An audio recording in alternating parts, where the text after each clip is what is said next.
Subscribe and share my channel Sudarsana. Shri గురుభ్యో నమః. దారిద్ర్య దహన గణపతి స్తోత్రం.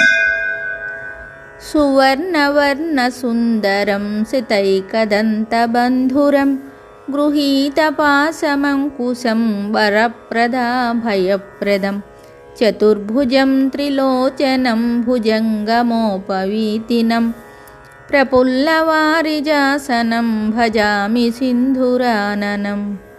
కిరీటహారకుండలం ప్రదీప్తబాహుభూషణం ప్రచండరత్నకంకణం ప్రశోభితాంఘ్రియష్టికం ప్రభాతసూర్యసుందరాంబరద్వయం ప్రధారిణం సరత్నహేమనూపురప్రశోభితాంఘ్రిపంకజం సువర్ణదండమండితప్రచండచారుచామరం గృహప్రదేందుసుందరం యుగక్షణప్రమోదితం కవీంద్రచిత్తరంజకం మహావిపత్తిభంజకం షడక్షరస్వరూపిణం భజే గజేంద్రరూపిణం.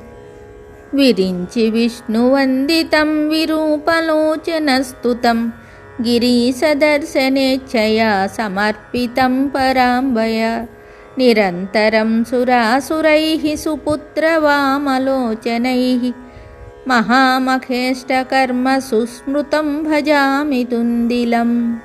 మధౌహలుబ్ధచంచలాళిమంజుగుంజితారవం ప్రబుద్ధచిత్తరంజకం ప్రమోదకర్ణచాలకం అనన్యభక్తిమాననం ప్రచండముక్తిదాయకం నమామి నిత్యమాదరేణ వక్రతుండనాయకం. దారిద్ర్య విద్రావణమాసు కామదం స్తోత్రం పఠేదేతదజస్రమాదరాత్ పుత్రీ కళత్రస్వజనేషు మైత్రీ పుమాన్ భవేదేకదంతవరప్రసాదాత్.